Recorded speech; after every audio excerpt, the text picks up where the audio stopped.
dalam panggung dunia. Ia dalam menciptakan perdamaian dunia merupakan Sebuah pertemuan negara-negara Asia Afrika di Indonesia pada masa Selat yang lebarnya tidak melebihi atau GNB. Latar belakang Saksikanlah video presentasi dari kelompok Amin. Semoga bermanfaat. Indonesia dalam menciptakan perdamaian dunia merupakan kontribusi nyata Indonesia dalam menciptakan perdamaian dunia. Hal tersebut merupakan kontribusi yang tertera dalam pembukaan Undang-Undang Dasar Negara 1945. Landasan ideal dan konstitusional politik luar negeri Indonesia serta pelaksanaannya. Landasan ideal dan konstitusional politik luar negeri Indonesia bebas aktif. Landasan ideal dalam pelaksanaan politik luar negeri Indonesia adalah Pancasila. Nilai-nilai yang terkandung dalam Pancasila dijadikan sebagai pedoman dan pijakan dalam melaksanakan politik luar negeri Indonesia. Sedangkan landasan konstitusional dalam pelaksanaan politik luar negeri Indonesia adalah pembukaan Undang-Undang Dasar 1945 alinea pertama, bahwa sesungguhnya kemerdekaan itu ialah hak segala bangsa, dan oleh sebab itu maka penjajahan di atas dunia harus dihapuskan karena tidak sesuai dengan peri kemanusiaan dan peri keadilan. Dan alinea keempat, dan ikut melaksanakan ketertiban dunia yang berdasarkan kemerdekaan, perdamaian, abadi, dan keadilan sosial. Pada masa demokrasi terpimpin 1959 sampai 1965, landasan operasional politik negeri Indonesia adalah berdasarkan Undang-Undang Dasar 1945 yang terdapat dalam pembukaan alinea pertama pasal 11 dan pasal 13 ayat 1 dan 2 UUD 1945 yang berjudul Penemuan Kembali Revolusi Kita pada tanggal 17 Agustus 1959, dikenal sebagai Manifesto Politik Republik Indonesia. Pada masa Orde Baru, landasan operasional politik luar negeri Indonesia kemudian semakin dipertegas dengan beberapa peraturan formal, di antaranya ketetapan MPRS nomor 12 MPRS 66 tanggal 5 Juli 66 tentang penegasan kembali landasan kebijaksanaan politik luar negeri Indonesia. Lahirnya politik luar negeri bebas aktif. Sifat politik luar negeri Indonesia yang bebas aktif bermula dari konsepsi Wakil Presiden Dr. Andes Muhammad Hatta dalam pidatonya yang berjudul Mendayung di Antara Dua Karang. Munculnya sifat politik luar negeri Indonesia didasari oleh kondisi perang dingin dalam konstelasi politik global. Berikut rumusan sifat politik luar negeri Indonesia. Bebas aktif. Sifat bebas aktif dilandasi oleh alinea keempat dalam pembukaan UUD 1945 yang menyatakan bahwa Indonesia turut serta dalam pelaksanaan ketertiban dunia yang berdasarkan kemerdekaan, perdamaian, abadi, dan keadilan sosial.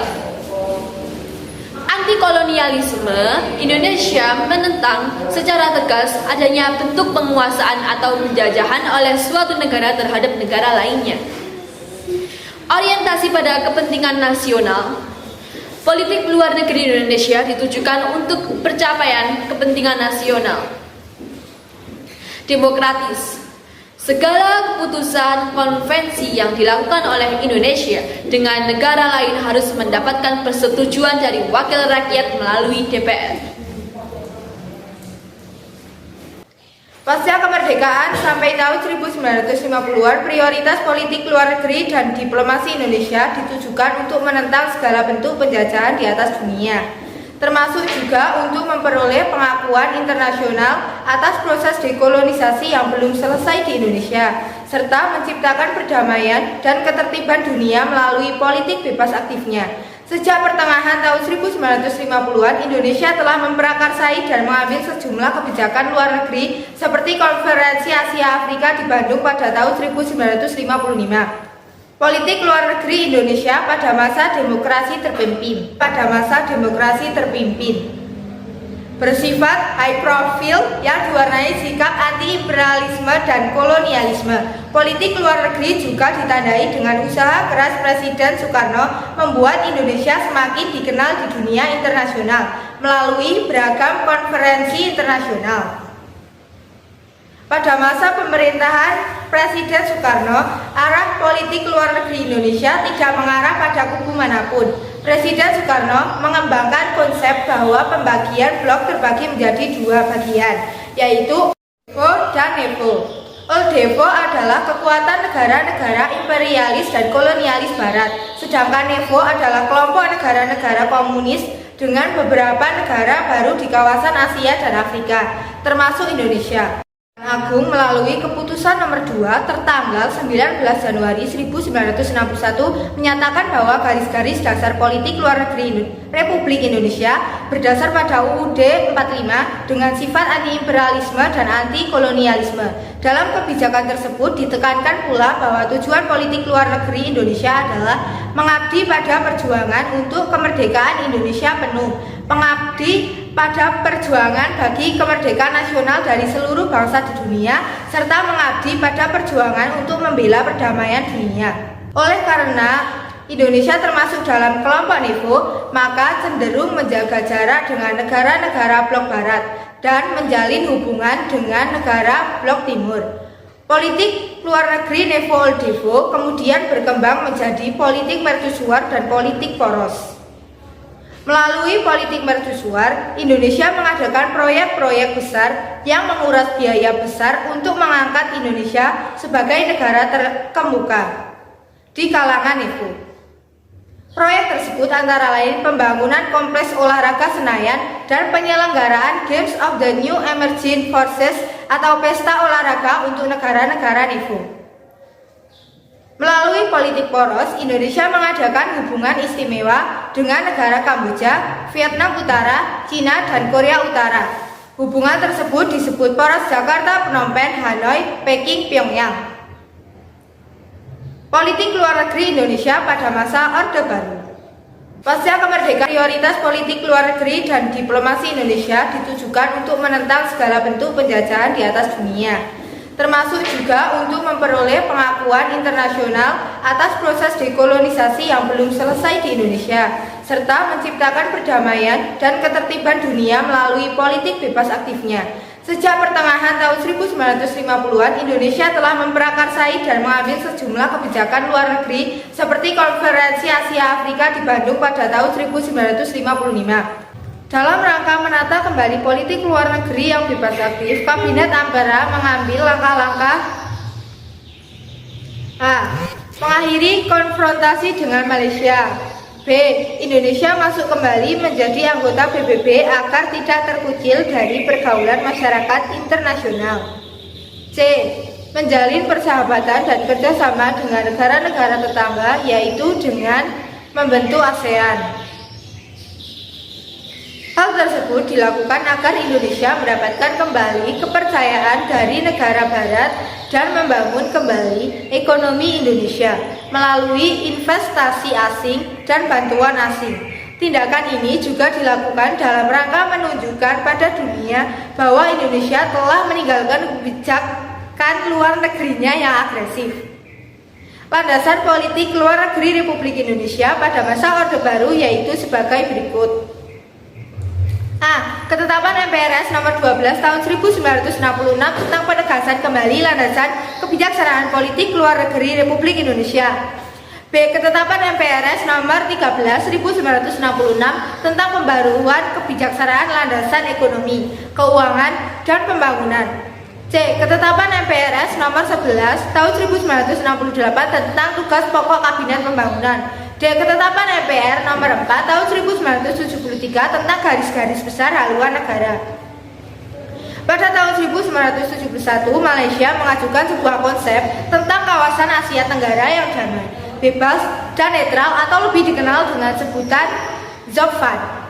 Setelah itu, pada tahun 1983, Indonesia memperkenalkan konsep Asia Tenggara sebagai kawasan bebas senjata nuklir atau CMWFZ. Konsep tersebut merupakan cerminan dari peran aktif Indonesia dalam menjaga stabilitas di kawasan Asia Tenggara. Politik luar negeri Indonesia era reformasi. Orientasi politik luar negeri Indonesia masih sangat dipengaruhi oleh kondisi domestik akibat krisis multidimensional dan transisi pemerintahan. Perhatian utama politik luar negeri Indonesia diarahkan pada upaya pemulihan kembali kepercayaan dunia internasional terhadap Indonesia, serta memulihkan perekonomian nasional. Saat itu, politik luar negeri Indonesia lebih banyak dipengaruhi oleh perkembangan politik domestik daripada politik internasional. Pada awal masa pemerintahan B.J. Habibie disibukkan dengan usaha memperbaiki citra Indonesia di internasional karena dampak krisis ekonomi. Presiden B.J. Habibie berhasil menarik simpati dari Dana Moneter Internasional dan Bank Dunia untuk mencairkan program bantuan guna mengatasi krisis ekonomi. Pada masa pemerintahan Presiden Abdurrahman Wahid, hubungan RI dan negara-negara Barat mengalami sedikit masalah setelah lepasnya Timur Timur dari NKRI. Presiden Abdurrahman Wahid memiliki cita-cita mengembalikan citra Indonesia. Untuk itulah Presiden Abdurrahman Wahid banyak melakukan kunjungan ke negaraan ke luar negeri. Presiden Abdurrahman Wahid mengangkat isu-isu domestik dalam setiap pertemuannya dengan negara yang dikunjunginya. Pada awal pemerintahan Presiden Megawati, suasana politik dan keamanan dalam negeri menjadi agak lebih kondusif. Situasi ekonomi Indonesia mulai membaik, ditandai dengan nilai tukar rupiah yang stabil. Presiden Megawati lebih memperhatikan dan mempertimbangkan peran DPR dalam penentuan kebijakan luar negeri dan diplomasi.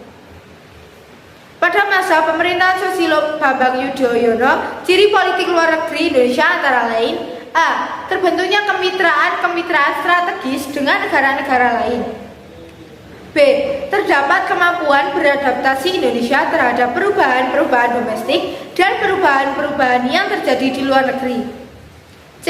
Bersifat pragmatis, kreatif, dan opportunistis. Artinya Indonesia mencoba menjalin hubungan dengan siapa saja yang menguntungkan pihak Indonesia. D. Konsep trust, yaitu membangun kepercayaan terhadap dunia internasional. Prinsip-prinsip dalam konsep trust adalah unity, harmony, security, leadership, prosperity.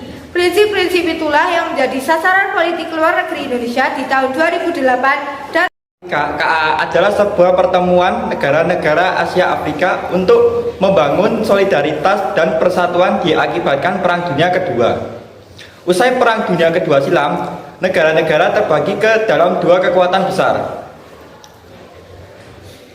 Kekuatan besar tersebut terbagi menjadi kelompok Blok Timur Uni Soviet dan Blok Barat Amerika.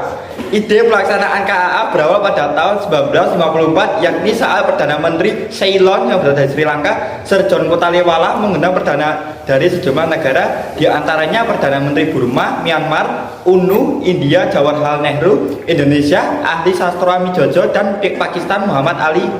Undangan tersebut tentu saja diterima baik oleh Indonesia. Pada kesempatan itu, Presiden Soekarno menekankan kepada Perdana Menteri Indonesia Ali Sastra Mijojo untuk menyampaikan ide konferensi Asia dan Afrika. Konferensi Asia Afrika berlangsung di Bandung pada 18 sampai 24 April 1955, dihadiri oleh 29 negara dengan 5 negara sebagai sponsor. KAA, agenda utama dalam KAA diantaranya adalah: 1. Membicarakan kerjasama ekonomi, budaya, hak asasi manusia, dan hak menentukan nasib bangsa sendiri. Tujuan diadakan KAA yaitu: 1. Mempererat solidaritas negara-negara di Asia dan Afrika.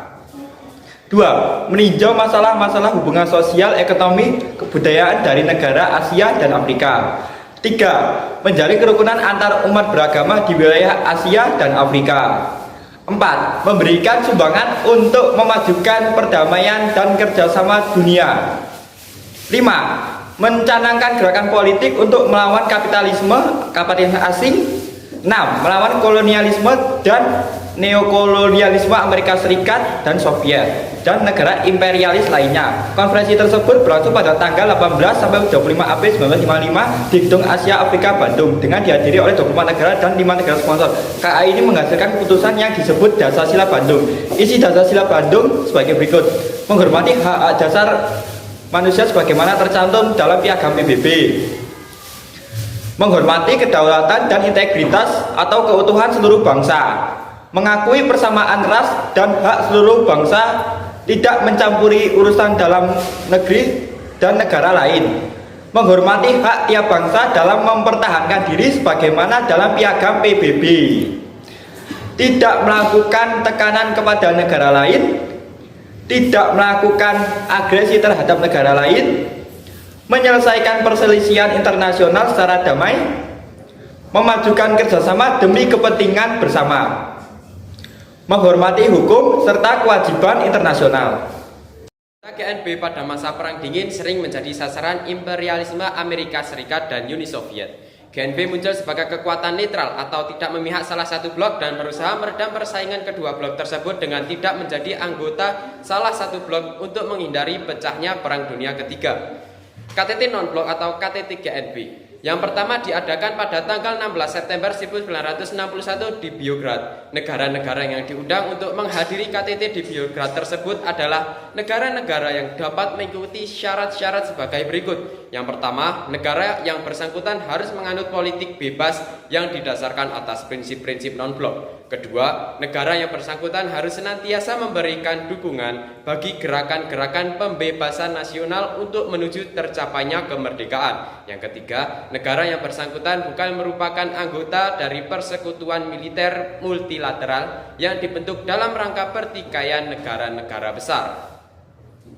Misi pemeliharaan perdamaian Garuda. Pada masa Perang Dingin, peningkatan intensitas konflik antar negara di Asia Tenggara menodai fenomena yang mengancam stabilitas regional, seperti munculnya kekuatan komunis dan juga Vietnam. Pada tanggal 15-17 Mei, pada tanggal 23 Januari berdasarkan pada persetujuan Paris, Indonesia terpilih menjadi anggota ICCS adalah Polandia, Hungaria, Iran, dan Indonesia, bertugas mengawasi gencatan senjata di Vietnam Selatan. Dalam pelaksanaannya, Indonesia berpartisipasi dalam mengirimkan pasukan misi perdamaian letak geografis. Terima kasih. Organisasi ASEAN. Sebelum struktur organisasi ASEAN sebelum KTT di Bali tanggal 23 sampai 24 Februari. 1. Sidang tahunan para menteri. 2. Standing komite. 3. Komite-komite tetap dan khusus. 4. Sekretariat Nasional ASEAN pada setiap ibu kota negara-negara anggota ASEAN. Struktur organisasi ASEAN setelah KTT ASEAN di Bali. 1. Pertemuan para kepala pemerintah. 2. Sidang tahunan Menteri-Menteri Luar Negeri ASEAN. 3. Sidang para Menteri Ekonomi. 4. Sidang para Menteri Non-Ekonomi. 5. Standing Komite. 6. Komite-komite ASEAN. D. Peran Indonesia dalam ASEAN. 1. Sebagai negara pemakrasa berdirinya ASEAN. 2. Sebagai penyelenggara KTT dan KTT 9. 3. Sebagai tempat kedudukan sekretariat tetap ASEAN yaitu di Jakarta. 4. Sebagai tempat salah satu proyek dan komite pangan, pertanian, serta kehutanan yaitu untuk suplai dan keperluan makan. 5. Sebagai tempat salah satu proyek pupuk urea, amonia, dan komite industri para perdagangan dan energi. 6. Mendukung kesepakatan bahwa Asia Tenggara sebagai kawasan yang bebas, damai, dan netral atau Zone Peace. Menggarakan Jakarta Informal Meeting atau JIM. 8. Turut menyelesaikan pertikaian antar bangsa atau Megajim. 9. Turut serta menangani arus pengungsi antar anggota ASEAN. 1. Bidang politik. ASEAN sepakat menyelenggarakan segala permasalahan melalui meja perundingan pada KTT ASEAN tahun 1955 di Bangkok. ASEAN sepakat untuk menjadikan kawasan ASEAN Asia Tenggara sebagai kawasan bebas nuklir. 2. Bidang ekonomi.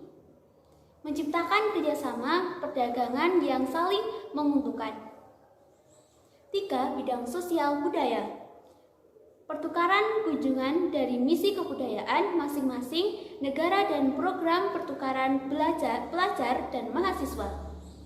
5. Organisasi Konferensi Islam atau OKI. Latar belakang OKI berdiri dengan latar belakang rasa khawatir umat Islam atas jatuhnya kota Yerusalem ke tangan bangsa Israel dalam perang 6 hari pada tahun 1967. Gagasan pembentukan OKI semakin kuat setelah terjadi pembakaran Masjidil Aqsa pada tanggal 21 Agustus 1969. Masjidil Aqsa berdiri dengan megah di dalam kota Yerusalem yang dibangun oleh Nabi Daud alaihissalam. Peristiwa pembakaran tersebut membangkitkan kemarahan umat Islam di seluruh dunia. Dengan terjadinya peristiwa tersebut, Raja Hasan II menyerukan kepada para pemimpin dunia Arab khususnya dan dunia Islam umumnya untuk bersama-sama menuntut pertanggungjawaban Israel atas kejadian itu. 2. Pembentukan OKI. Pada tanggal 22 Agustus 1969 berlangsung konferensi darurat para menteri luar negeri anggota Liga Arab. Pada konferensi ini dilakukan sejumlah resolusi yang mendesak agar diselenggarakannya KTT negara-negara Islam. Sedangkan untuk mempersiapkan KTT dilaksanakan oleh pemerintah Arab Saudi dan Maroko. Arab Saudi dan Maroko kemudian membentuk panitia penyelenggara KTT yang beranggotakan 6 negara: Palestina, Arab Saudi, Maroko, Somalia, dan Nigeria. Akhirnya KTT diselenggarakan di Rabat, Maroko pada tanggal 22-25 September. Hasil konferensi di Rabat menghasilkan keputusan sebagai berikut. 1. Mengutuk pembakaran Masjidil Haram oleh Israel pada tanggal 21 Agustus. 2. Menuntut dikembalikannya kota Yerusalem seperti sebelum perang tahun 1967. Menghentikan pasukan Israel dari seluruh wilayah Arab yang diduduki. 4. Menetapkan pertemuan tingkat menteri luar negeri di Jeddah pada Maret. Berdasarkan keputusan konferensi Jeddah tersebut, akhirnya dibentuk Organisasi Konferensi Islam atau OKI. 1. Berusaha memajukan solidaritas Islam di antara negara-negara anggota. 2. Berusaha mensolidkan kerjasama antar negara-negara anggota dalam bidang sosial, ekonomi, budaya, ilmu pengetahuan, dan bidang kegiatan lainnya. 3. Berusaha menghapus pemisahan Israel dan diskriminasi serta menghilangkan kolonialisme dalam segala bentuk. 4. Mengambil langkah-langkah yang perlu untuk mendukung perdamaian dan keamanan internasional berdasarkan kejadian. 5. Berusaha mengkoordinasikan usaha-usaha untuk melindungi tempat-tempat suci serta mendukung perjuangan rakyat Palestina. 6. Memperteguh perjuangan kaum muslim dengan maksud melindungi kehormatan, kemerdekaan, dan hak-hak nasional mereka. 7. Berusaha menciptakan keadaan yang memungkinkan untuk kemajuan kerjasama dan saling pengertian di antara negara-negara anggotanya. Struktur organisasi OKI. 1. Badan-badan utama. A. Konferensi para raja atau kepala negara atau pemerintahan diadakan sekali dalam 3 tahun.